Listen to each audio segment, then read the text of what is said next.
Di bagian yang ketiga dari seri khotbah My Dear Jesus, Yesus kekasihku, Yesus kesayanganku, saya ingin bagikan kepada saudara satu rahasia keberhasilan pelayanan Tuhan Yesus, yaitu disiplin.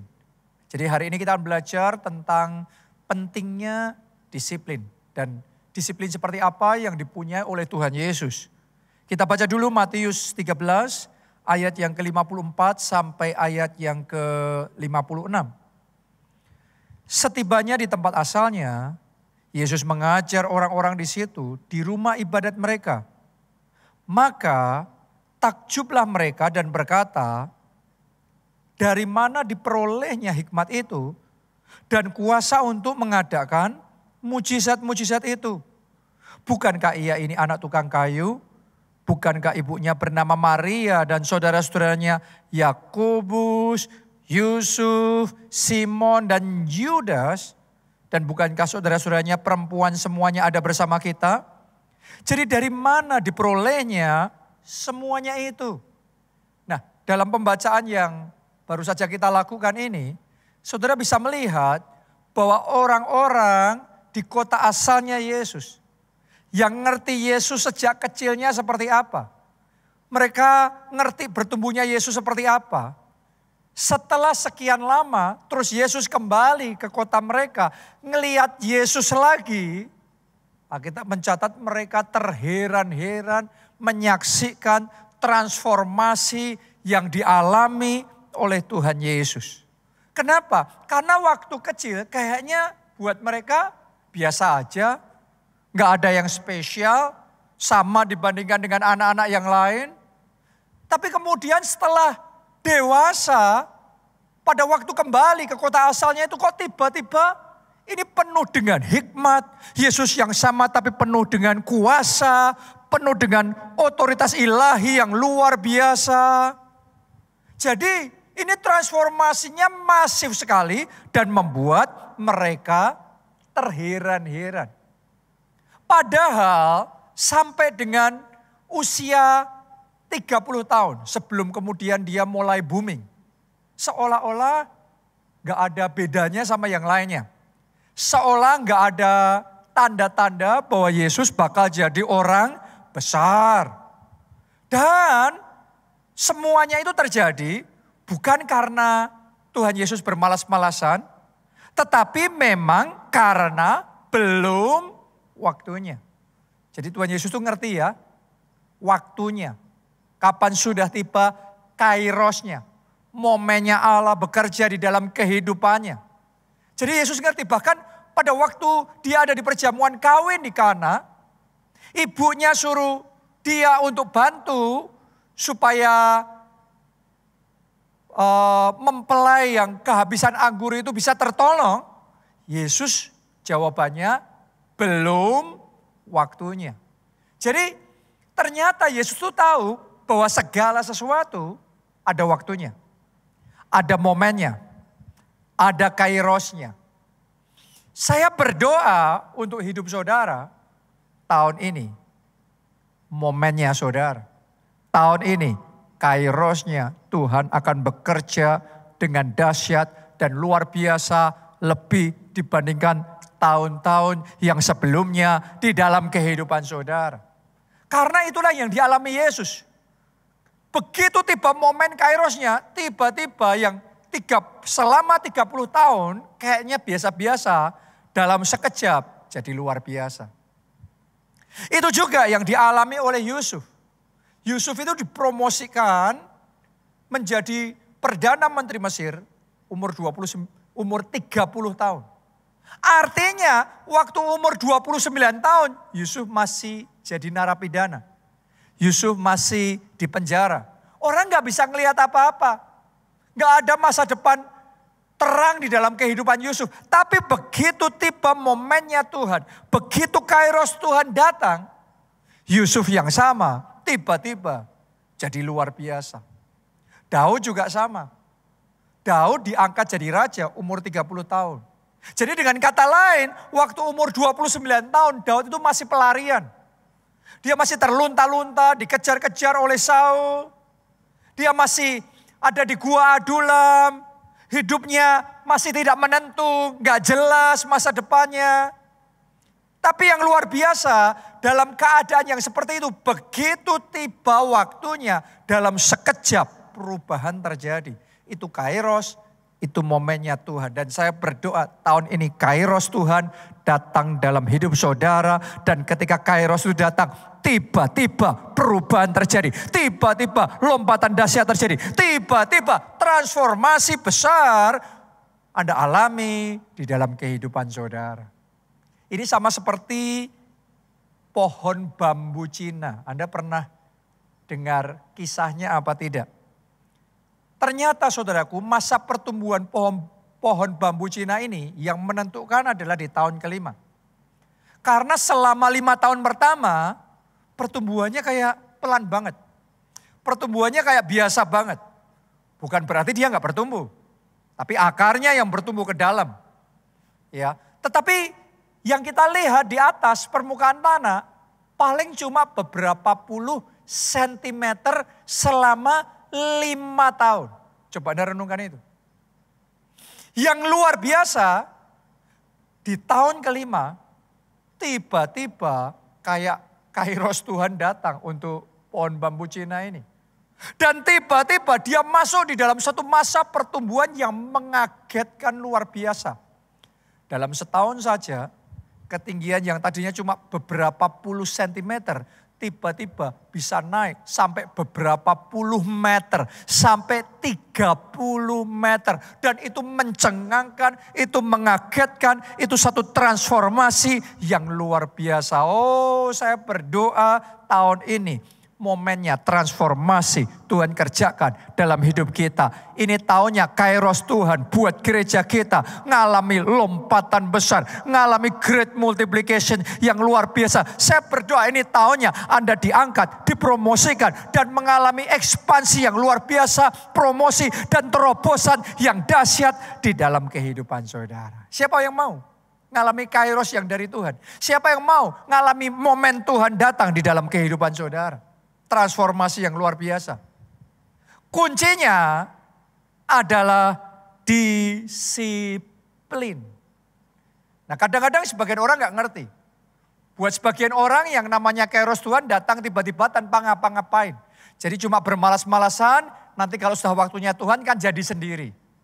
Orang yang seperti itu seumur hidupnya tidak akan mengalami Kairos dari Tuhan. Karena Kairos dari Tuhan tidak datang untuk orang yang malas. Kairos dari Tuhan akan datang untuk orang-orang yang punya disiplin tinggi. Karena itu saya berdoa semua jemaat keluarga Allah, saudara semua yang mendengarkan firman Tuhan ini secara online, dimanapun Anda berada, ayo tingkatkan disiplin saudara. Karena hanya orang-orang yang punya disiplin yang tinggi akan dapat Kairos yang daripada Tuhan. Kalau saudara disiplinnya besar, maka transformasimu juga besar. Kemenanganmu juga besar. Lompatanmu juga besar. Tapi kalau saudara disiplinnya kecil, jangan heran. Kalau kemenangannya kecil, transformasinya, kemajuannya kecil. Kalau nggak ada disiplin, nggak ada perubahan, nggak ada transformasi. Itu sebabnya saya ingin ajak kita semua, ayo ambil komitmen mulai dari sejak sekarang. Tingkatkan disiplin. Semuanya katakan tingkatkan disiplin. Kita harus jadi pribadi yang punya disiplin yang tinggi. Karena disiplin yang tinggi itu yang akan membawa impian menjadi realita. Karena disiplin yang tinggi itu yang akan membuat hidup kita jadi produktif. Hidup kita jadi berbuah. Ada hasil yang nyata dari perjuangan kita melalui disiplin yang tinggi. Disiplin yang tinggi akan membuat skill kita bertambah tajam. Ya, kemampuan kita bertambah kapasitasnya. dan segala sesuatu dalam hidup kita akan berkembang. Semuanya itu terjadi melalui yang namanya disiplin. Melalui disiplin kita akan naik level. Melalui disiplin kita akan mengalami upgrade di dalam segala aspek kehidupan kita. Kuncinya disiplin. Miliki disiplin. Ayo kita belajar dari Rasul Paulus seperti apa dia membangun disiplinnya sampai-sampai pelayanan Rasul Paulus ini mendunia. Pelayanan Rasul Paulus ini dampaknya dahsyat sekali. Melalui hidupnya Injil diberitakan dari Yerusalem, Yudea, Samaria sampai ke ujung bumi. Kita baca 1 Korintus 9 ayat yang ke-27. Tetapi aku melatih tubuhku dan menguasainya seluruhnya. Ini disiplin ya. Disiplin itu perlu dilatih. Disiplin itu diri kita perlu dikuasai seluruhnya. Bukan cuma hal tertentu. Tapi seluruhnya under control. Itu adalah disiplin. Supaya sesudah memberitakan Injil kepada orang lain. Jangan aku sendiri ditolak. Ayat yang sama ini saya ingin bacakan buat saudara. Dalam Alkitab bahasa Inggris. Versi The Message. Ya, saya ingin bacakan ayat 26 dan 27. Jadi 2 ayat ya. Ditulis begini. I don't know about you, but I am running hard for the finish line. Aku gak tahu dengan kamu, tapi aku sendiri aku akan lari sampai ke garis finish. I'm giving it everything I've got. Aku akan mengerahkan semua yang aku bisa lakukan. Itu disiplin saudaraku. No lazy living for me. Paulus ngomong gak ada malas-malasan buat aku. Orang lain terserah. Aku gak tahu sama orang lain. Tapi buat aku gak ada malas-malasan. I'm staying alert. Aku akan terus waspada. Ini orang disiplin saudaraku ya. Terus waspada. And in top condition. Jadi Paulus tuh mendisiplin dirinya selalu ada di top condition, top performa. Kalau dia melayani, kalau dia khotbah, kalau dia mimpin sharing, kalau dia mendoakan, dia nggak mau separuh-separuh. Dia selalu in top condition. Dia selalu di puncak performa. Dia memberitakan Injil dimanapun, sama siapapun, berapapun jumlahnya. Dia selalu give the best. Dia selalu di top performa. Itu butuh disiplin loh. Ada orang grafiknya naik turun. Tapi Paulus ini konsisten. Top performa terus. Terus di puncak terus. Yang terbaik terus. Lanjutin lagi. I'm not going to get caught napping. Aku gak akan ketahuan ketangkap basah. Terus ketiduran gitu. Telling everyone else all about it. And then missing out myself. Aku memberitakan Injil kepada banyak orang tapi aku sendiri ditolak, melewatkan. Ini semua butuh yang namanya disiplin. Dan dengan disiplin yang seperti itu, buah-buah pelayanannya dahsyat sekali. Rasul Paulus inilah yang menulis 2/3 kitab di Perjanjian Baru. Melalui kehidupannya seluruh benua Eropa itu di take over. Dan kemuliaan Tuhan dinyatakan. Kerajaan Allah ditegakkan di bumi seperti surga. Kerajaan Allah diperluas sampai ke ujung bumi. Melalui disiplin. Ternyata Rasul Paulus yang dikenal dengan Rasul Anugerah. The Apostle of Grace. Adalah seorang pribadi yang punya disiplin tinggi. Di zaman sekarang ini orang yang dengar khotbah anugerah berpikir kita bisa malas-malasan dan tiba-tibanya semuanya terjadi sendiri, semuanya kita dapat dengan sendirinya. Tapi ternyata Rasul Paulus yang adalah rasulnya anugerah, dia mengalami anugerah sampai di level itu. Salah satu rahasia dalam hidupnya karena dia punya disiplin yang tinggi. Hari ini saya tantang semua jemaat keluarga Allah punya disiplin yang tinggi. Semua ketua kelompok sel punya disiplin yang tinggi. Semua pelayan Tuhan, semua leaders, semua staf gembala keluarga Allah punya disiplin yang tinggi. Saya percaya akan ada terobosan besar, kemajuan dahsyat, dan revival yang luar biasa melanda seluruh kota kita sampai Indonesia penuh kemuliaan Tuhan, bahkan sampai bangsa-bangsa. Ayo disiplin. Ayo disiplin. Sekali lagi ayo disiplin. Nah, kali ini saya mau ajak saudara untuk mempelajari lebih jauh. Karena bulan ini kita bicara dan belajar tentang Tuhan Yesus sendiri ya. Jadi saya mau ajak kita melihat rekam jejak disiplinnya Tuhan Yesus. Seperti apa level disiplin yang dimiliki oleh Tuhan Yesus. Yang pertama, disiplin firman. Tuhan Yesus itu punya disiplin yang kuat sekali di dalam firman. Mari kita baca Lukas 2 ayatnya yang ke-42. Dan kemudian 46 dan 47. Ketika Yesus telah berumur 12 tahun. Perhatikan ini. 12 tahun ya, berarti sejak kecil nih. Pergilah mereka ke Yerusalem, ini sekeluarga, seperti yang lazim pada hari raya itu. Sekarang lompat ayat 46 dan 47. Sesudah 3 hari mereka menemukan dia dalam bait Allah. Ia sedang duduk di tengah-tengah alim ulama sambil mendengarkan mereka. Jadi mendengarkan nih, belajar nih. Ternyata bukan cuma belajar. Yang kedua, dan mengajukan apa? Pertanyaan-pertanyaan kepada mereka. Jadi dia itu bukan cuma sambil lalu.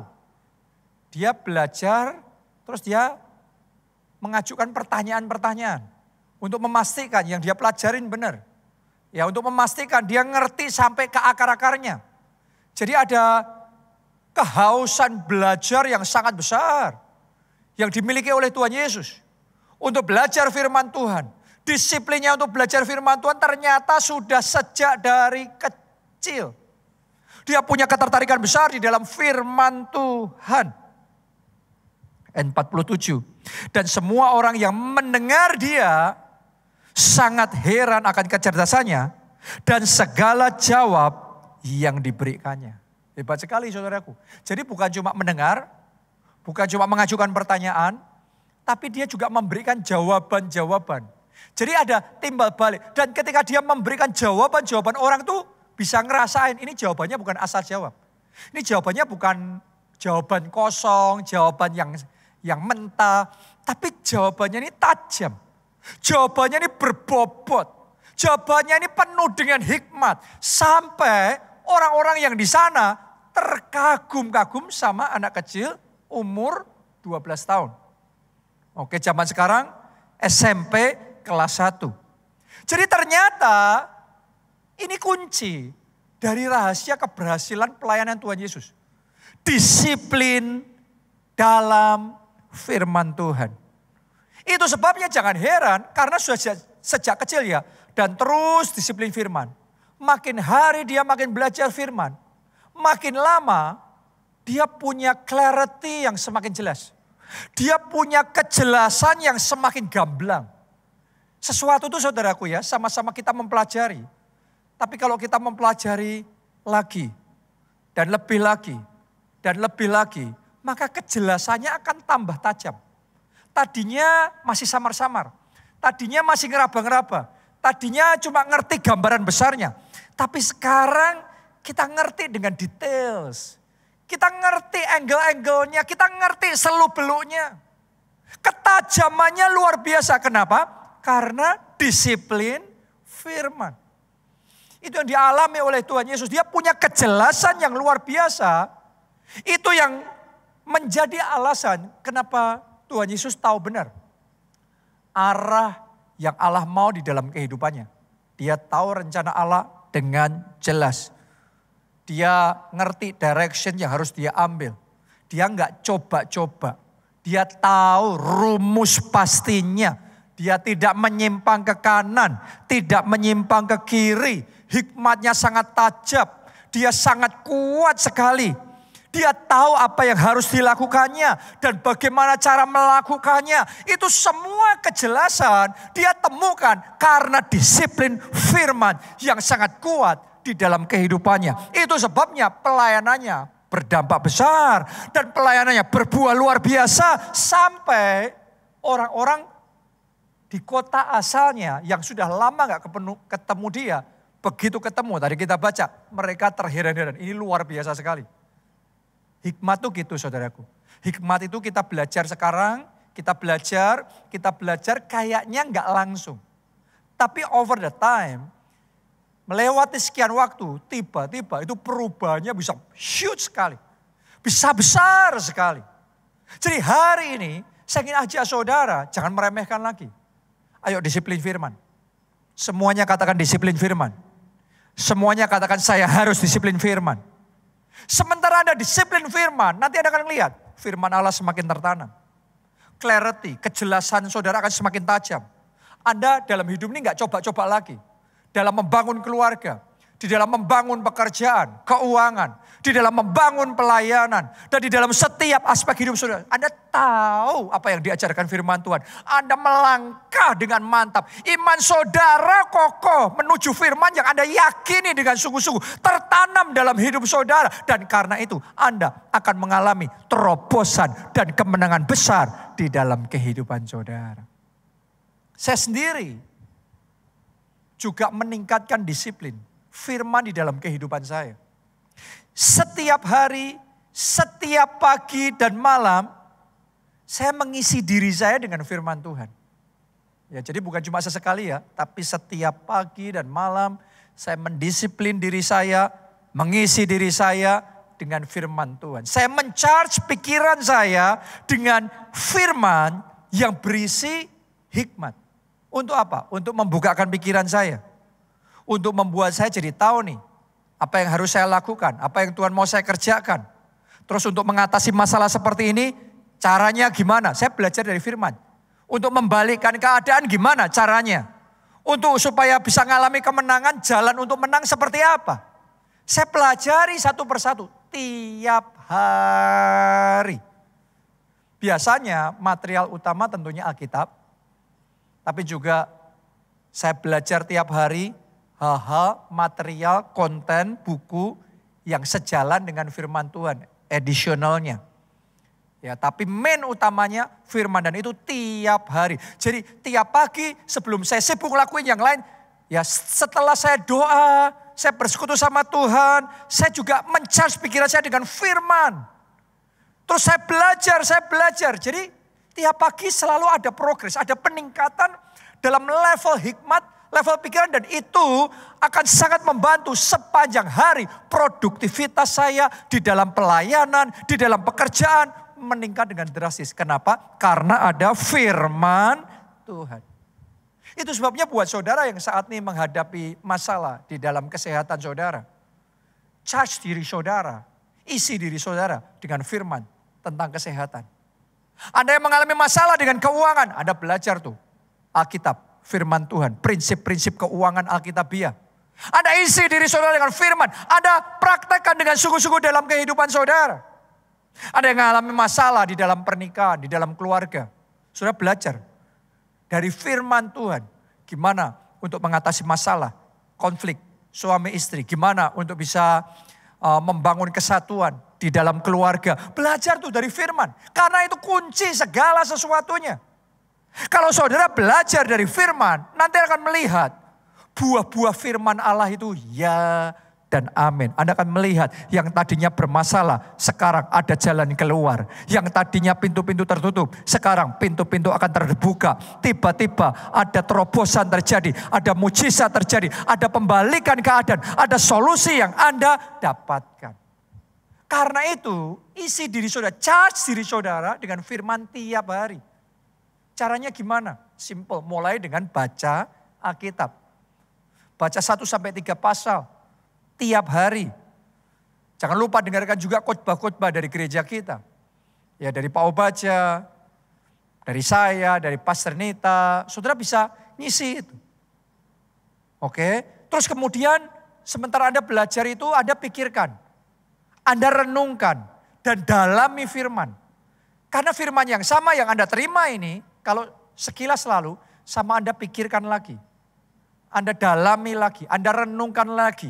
Level perenungan dan pemikiran saudara terhadap firman yang Anda dengarkan atau Anda baca, itu menentukan level hikmat yang Anda dapatkan, level clarity, kejelasan yang Anda punya di dalam kehidupan saudara. Jadi bobotnya beda. Ngertinya sama, tapi bobotnya beda, kelasnya berbeda. Ditentukan oleh level perenungan kita, level pemikiran kita akan firman Tuhan itu. Jangan lupa, saudara minta Roh Kudus mengurapi firman yang Anda pelajari dan membukakan pengertian-pengertian serta memberikan rema di dalam kehidupan saudara.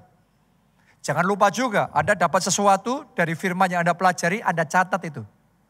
Anda catat, karena dicatat dan tidak dicatat pasti hasilnya beda. Saudara catat untuk apa? Anda kerjakan. Tentunya catat untuk jadi memori juga. Tetapi yang penting adalah dikerjakan. Jadiin checklist. Firman Tuhan itu bukan cuma untuk dipahami, diketahui. Tapi dikerjakan. Jadikan itu checklist dalam hidup saudara untuk Anda kerjakan. Aplikasinya seperti apa? Dan disiplin firman seperti itu siang dan malam. Saya mau katakan sama saudara.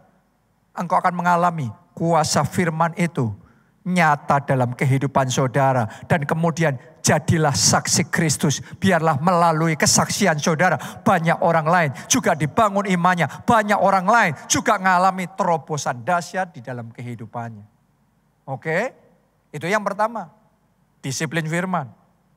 Yang kedua, Tuhan Yesus punya disiplin doa puasa yang luar biasa.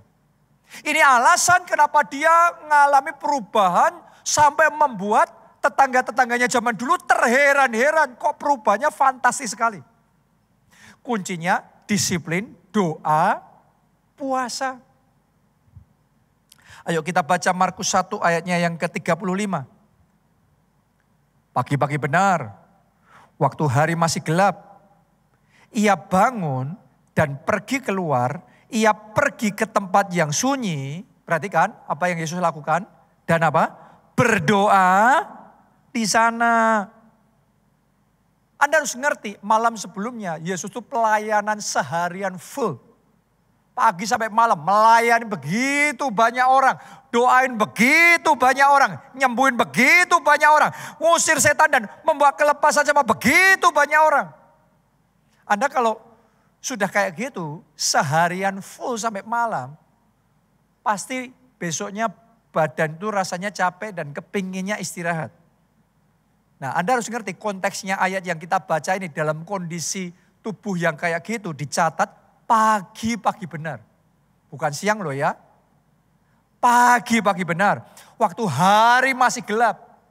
Jadi matahari belum terbit nih. Tapi Yesus sudah bangun, pergi keluar, ia pergi ke tempat yang sunyi dan berdoa di sana. Berdoa di sana. Sebelum ngelakuin apa-apa yang lain. Yesus bangun lebih pagi. Dia berdoa di sana. Dalam keadaan tubuh yang capek. Dalam keadaan tubuh yang kepengennya tidur sebentar lagi. Tapi Yesus mendisiplin tubuhnya begitu rupa. Dia taruh itu under control. Sehingga Yesus bisa berdoa. Ini disiplin nih. Pertanyaan saya buat kita semua. Seberapa disiplin kita dalam berdoa? Kadang-kadang kita berdoa kalau mood di hati. Kita berdoa kalau waktunya pas. Kita berdoa selagi ada waktu. Tapi Yesus, dia membuat doa itu jadi prioritas yang utama di dalam kehidupannya. Karena itu jangan heran, hasilnya luar biasa. Hasil doa itu saudaraku ya, kuasa Allah akan meningkat dengan drastis. Jadi ini yang membedakan pengetahuan dengan doa. Saudara boleh belajar firman, ngerti di dalam benak saudara, tetapi hanya melalui berdoa dan berdoa dan berdoa, maka kuasa di dalam firman yang Anda sudah tangkap itu akan dilipat gandakan dengan dahsyat. Jadi kuasanya akan dipertebal. Ini yang didapatkan oleh Yesus. Kuasa Allah dalam hidupnya semakin besar. tenaga ilahi yang ada dalam tubuhnya semakin besar, semakin berlimpah-limpah. Sampai kalau Anda masih ingat kisah perempuan yang pendarahan 12 tahun itu, berkata dalam hatinya, asalku jamah saja jubahnya, aku pasti sembuh. Dan begitu dia jamah jubah Yesus, Alkitab mencatat begini, ada tenaga yang keluar dari tubuh Yesus mengalir, masuk dan menyembuhkan perempuan tersebut. Tenaga itu saudaraku, kuasa Allah yang dihasilkan melalui disiplin doa. Ada banyak orang Kristen tahu doa orang benar bila dengan yakin didoakan besar kuasanya. Tetapi kenapa nggak ada kuasanya di dalam doanya? Sederhana, disiplinnya yang rendah. Disiplin yang rendah membuat doamu tidak berkuasa. Tapi disiplin doa yang tinggi membuat doa Yesus penuh dengan kuasa. Mulai hari ini saya ingin tantang saudara. Ayo disiplin. Disiplin dalam doa. Disiplin doa buat orang Kristen sama seperti disiplin fisik. Disiplin latihan, olahraga buat atlet. Nah itu sama saudaraku. Atlet yang sama dengan disiplin yang beda, performanya pasti beda. Prestasinya berbeda. Bakatnya sama, potensinya sama, disiplinnya rendah, ambles dia. Tetapi disiplinnya tinggi, naik dia. Performanya tinggi dia. Jadi hari ini saya ingin ajak saudara jangan banyak manja, jangan banyak kompromi. Ayo mulai disiplin. Karena kadang-kadang yang membedakan dalam hidup kita bukan pengetahuannya. Seringkali yang membedakan disiplinnya. Disiplinnya. Disiplinnya. Ada yang ngomong sukses itu 1% pengetahuan, 99% keringat. Disiplin. Disiplin. Disiplin itu yang membedakan. Doa kita sudah tahu besar kuasanya. Tapi seberapa besar ditentukan sama disiplin doanya. Buat atlet juga sama. Disiplin latihannya. Disiplin fisiknya. Disiplin olahraganya menentukan prestasinya sejauh mana. Kalau disiplinnya tinggi, dia bisa jadi juara. Tapi sebaliknya, sudah jadi juara pun, disiplinnya mulai dilonggarin, serampangan, sembarangan karena merasa sudah top. Yang kayak gitu tinggal tunggu waktu, pasti turun dia. Dari pecundang, dari juara, jadi pecundang dia. Sudah lihat, zaman itu ya, petinju kelas berat dunia yang paling terkenal adalah Mike Tyson. Kenapa? Karena dia memang terkenal dengan latihan keras dan dedikasi yang luar biasa di dalam berlatih. Disiplinnya sangat tinggi. Karena itu very powerful. Sehingga dia bisa menjadi juara dunia yang tidak terkalahkan. Tapi setelah jadi juara dunia, sayangnya disiplinnya mulai longgar. Dia nggak fokus lagi sama latihan. Dia merasa nggak latihan pun tetap menang kok. Karena itu hasil dari disiplin yang lalu. Ya tapi dia nggak sadar, nggak disiplinnya sekarang, nuainya nanti. Jadi dia mulai nggak fokus sama latihan. Dia mulai mengabaikan rutinitas latihannya. Dia lebih fokus ke kenikmatan pribadinya, kesenangan sesaatnya, narkoba, alkohol, akhirnya terlibat kasus pemerkosaan, kekerasan di luar ring. Dan akhirnya apa yang terjadi? Dari seorang juara, akhirnya Mike Tyson ngalami kalah lagi. Orang kaget waktu kok bisa seorang Mike Tyson kalah lagi. Jadi Mike Tyson yang sama, talenta yang sama, pribadi yang sama, tapi disiplin yang beda, powernya beda, performanya beda, prestasinya berbeda. Akhirnya kalah dia, akhirnya pensiun. Beda sama Rasul Paulus. Rasul Paulus tadi kita baca ya, dia melatih dirinya, dia jaga selalu top performa. Jadi bukan cuma di awal top performa. Bukan cuma di tengah top performa, tetapi dari awal sampai akhir always selalu top performa.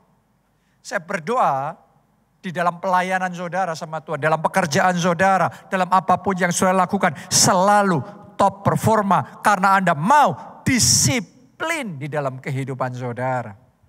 Oke, hanya atlet-atlet yang punya disiplin yang tinggi bisa jadi juara dunia dan bahkan bertahun-tahun konsisten terus jadi juara. Kuncinya apa? Disiplin. Nah, seperti itu buat kita orang Kristen yang menentukan adalah disiplin doa dan puasa. Jadi saya sudah bahas tentang doa ya, tapi saya tambahkan sama saudara doa dan puasa. Miliki disiplin doa, miliki juga disiplin puasa. Saya tantang jemaat keluarga Allah, pelayan Tuhan dan leaders di gereja ini, ayo tingkatkan disiplin doa puasa kita. Karena hanya melalui disiplin doa puasa, kita akan melihat kuasa Allah dinyatakan dengan dahsyat. Dan bukan hanya untuk sesaat, tetapi terus menerus sepanjang masa. Revival yang akan Tuhan kerjakan akan tambah dahsyat, lebih dahsyat, dan semakin luar biasa. Kuncinya disiplin doa puasa. Saya melihat ini contoh yang luar biasa dalam hal ini adalah Pastor I.E. Adeboye. Salah satu alasan kenapa sampai hari ini, di mana usianya sudah 81 tahun, tapi Pastor Adeboye masih juara dunia. Masih jadi pendeta gereja terbesar di dunia. Dan tidak ada tanda-tanda slowing down. Sebaliknya makin hari pelayanannya makin berdampak. Makin hari pertumbuhannya makin luar biasa. Impact-nya makin powerful. Sampai ke bangsa-bangsa. Sederhana karena disiplin doa puasanya. Dia boleh dikatakan tiap hari memang hidupnya dalam doa dan puasa, pujian dan penyembahan, firman Tuhan. Tahukah saudara, tiap hari sampai dari muda ya, sampai sekarang, dia masih doa keliling tiap hari 7 kilometer. Coba Anda renungkan itu, tiap hari itu. Setiap tahun dia masih doa puasa 40 hari, 40 malam. Anda nggak salah dengar loh. Jadi dia doa puasa itu bukan cuma 40 hari. Kakek tua ini saudaraku doa puasa 40 hari, 40 malam. Sama sekali nggak makan loh. Coba Anda renungkan. Bukan waktu masih muda saja. Tapi sampai hari ini umur 81 tahun. Tidak heran dia tetap jadi juara dunia. Sampai sekarang. Kenapa? Kuncinya disiplin. Disiplin. Disiplin. Saya tantang saudara semua. Ayo lipat gandakan disiplin saudara. Lipat gandakan disiplin firman. Lipat gandakan disiplin doa. Lipat gandakan disiplin puasa. Ini yang menentukan seberapa manifestasi kuasa Allah yang dinyatakan dan tetap terus dinyatakan dalam hidup saudara. Kalau dulu karena Anda disiplin doa puasa, kuasa Tuhan bekerja luar biasa, setelah itu Anda longgar. Tinggal tunggu waktu. Oke, akan turun lagi. Karena itu jaga disiplin saudara. Always on top performa. Mari kita lihat disiplin puasanya Tuhan Yesus. Lukas 4 ayat 1-2. Yesus yang penuh dengan Roh Kudus kembali dari sungai Yordan, lalu dibawa oleh Roh Kudus ke padang gurun. Di situ ia tinggal 40 hari lamanya dan dicobai iblis. Selama di situ ia tidak makan apa-apa dan sesudah waktu itu ia lapar. Tuhan Yesus doa selama 40 hari, 40 malam tidak makan apa-apa. Ternyata disiplin doa puasa ini asalnya dari Tuhan Yesus. Dia tidak kompromi. Bahkan kalau Anda pelajari dengan jelas, sudah di hari ke-40 pun, itu hari terakhir loh. Untuk dia doa puasa. Dia nggak kompromi. Belum waktunya buka puasa, iblis goda-goda, nawarin untuk buka puasa sedikit lebih awal. Yesus say no. Itu disiplin, butuh disiplin. Karena orang yang nggak punya disiplin di level yang tinggi, selalu akan ngomong sama diri sendiri, nggak apa-apa, ini nggak apa-apa, cuma tambah sedikit. Ini kan cuma, 1-2 menit, ini itu, nggak apa-apa. Tapi yang sedikit kayak gitu, lama-lama jadi bukit. Kompromi sedikit, akhirnya kompromi bukit. Saya mau ngomong sama saudara, ayo disiplin doa puasa. Karena puasa akan memperbesar kapasitas manusia roh saudara. Puasa akan melipat gandakan size urapan Allah di dalam kehidupan saudara. Puasa akan mengupgrade skala mujizat-mujizat yang Tuhan mau nyatakan di dalam kehidupan saudara. Jemaat keluarga Allah, saya tantang, ayo bangkit doa puasa. Saya mau ajak saudara ya, hari ini kan tanggal 21 April. Kita akan mulai doa puasa besok Senin tanggal 22 April selama 40 hari ke depan sampai tanggal 1 Juni. Semuanya ikut. Para pelayan Tuhan ikut. Ketua kelompok sel KKS, ayo puasa. Staf gembala, leaders, ayo doa puasa. Semua jemaat bersama-sama bangkit doa puasa. Saya percaya ini satu kunci yang sangat penting yang harus kita kerjakan. Kalau kita mau tahun ini ngalami great multiplication, ngalami pelipat gandaan dahsyat di dalam kehidupan kita. Ayo disiplin doa puasa. Siapa yang mau? Angkat tangan saudara, siapa yang mau? Angkat 2 tangan saudara. Mari bangkit berdiri, nyanyikan lagu ini. Bangkitkan aku, bangkitkan aku, jadikan aku hamba-Mu yang setia. Bangkitkan aku, bangkitkan aku, Jadikan aku hamba-Mu yang berkenan. Semuanya angkat 2 tangan, katakan bersama-sama. Bangkitkan aku. Dengan mantap, dengan kuat. Bangkitkan aku ya Tuhan. Jadikan aku hamba-Mu yang setia. Bangkitkan aku, bangkitkan aku, Jadikan aku hamba-Mu yang berkenan.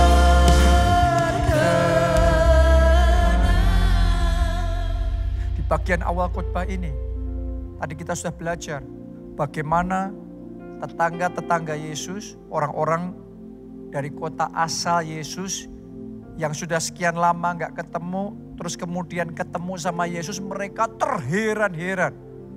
Kenapa? Karena ada perbedaan yang besar sekali, transformasi yang luar biasa sekali. Saya berdoa, itu akan Anda alami di dalam kehidupan saudara. Akan ada perbedaan yang besar, akan ada transformasi yang besar, akan ada great multiplication, pelipat gandaan yang dahsyat yang Tuhan kerjakan dalam hidup saudara. Sehingga ketika orang melihat, orang terheran-heran. Dan orang berkata, wah ini luar biasa, ini Tuhan bekerja secara dahsyat di dalam kehidupanmu.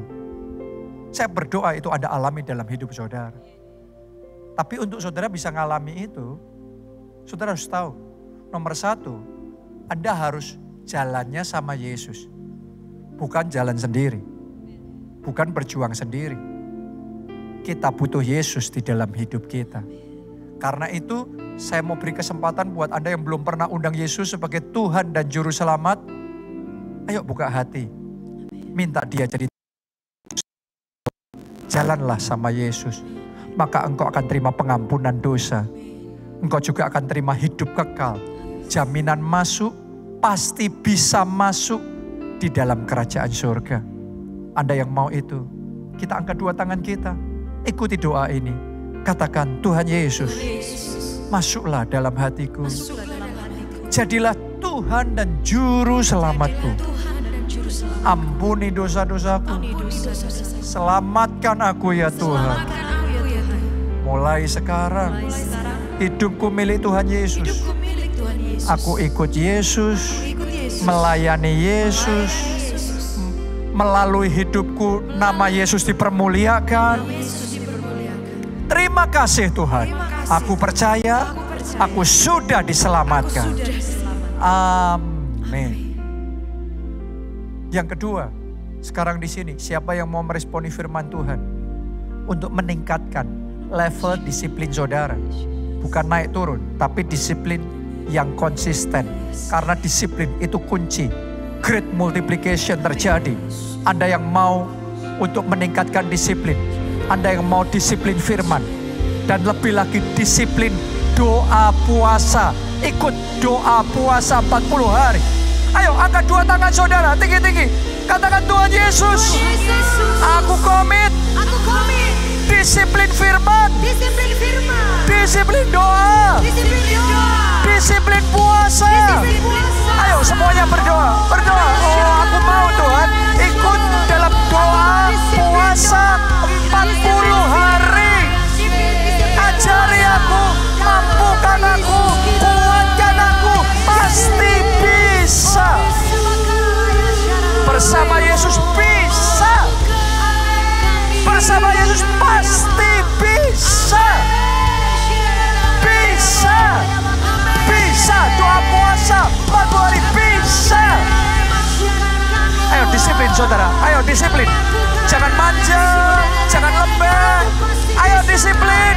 Disiplin. Disiplin. Disiplin firman. Disiplin doa. Disiplin puasa. Ora la pasyara takapasyara la pakasyara la. Kami mau Tuhan. Kami mau disiplin doa. Puasa. Kami mau Tuhan. Ora la pasyara la pakasyara la. Oh. Karena itu kami berdoa Tuhan. Lipat gandakan urapan-Mu atas kami. Sementara kami belajar disiplin lebih lagi. Kami minta Tuhan lipat gandakan kuasa-Mu. Lipat gandakan urapan-Mu atas kami. Lipat gandakan mujizat-mujizat. Keajaiban-keajaiban. Lipat gandakan. Haleluya.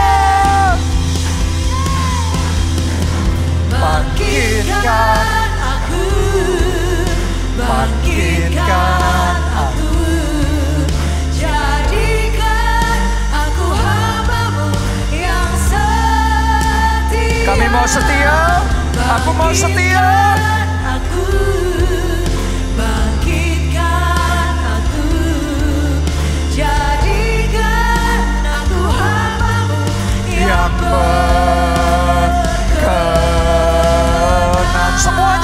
Semuanya, angkat dua tangan tinggi-tinggi. Katakan bangkit. Bangkitkan aku, bangkitkan aku, jadikan aku hamba-Mu yang setia. Bangkitkan aku, bangkitkan aku, jadikan aku hamba-Mu yang berkenan.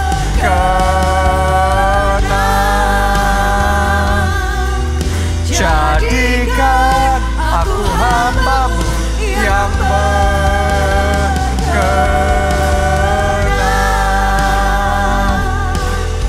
Jadikan aku hamba-Mu yang berkenan. kenan. Haleluya. Terima kasih Tuhan. Mari angkat dua tangan saudara dan aminkan berkat Tuhan ini. Diberkati saudara oleh Tuhan. Diberkati keluargamu oleh Tuhan. Diberkati studi dan pekerjaanmu oleh Tuhan. Diberkati kesehatan dan masa depanmu oleh Tuhan. Dan diberkati pertumbuhan rohani serta pelayananmu oleh Tuhan. Kiranya hidupmu jadi berkat dan kesaksianmu membawa banyak orang diselamatkan. Dalam anugerah Allah Bapa, cinta kasih Yesus Kristus, dan persekutuan dengan Roh Kudus sekarang sampai selama-lamanya. Mari bersama-sama kita katakan amin. Salam keluarga Allah, Tuhan Yesus memberkati.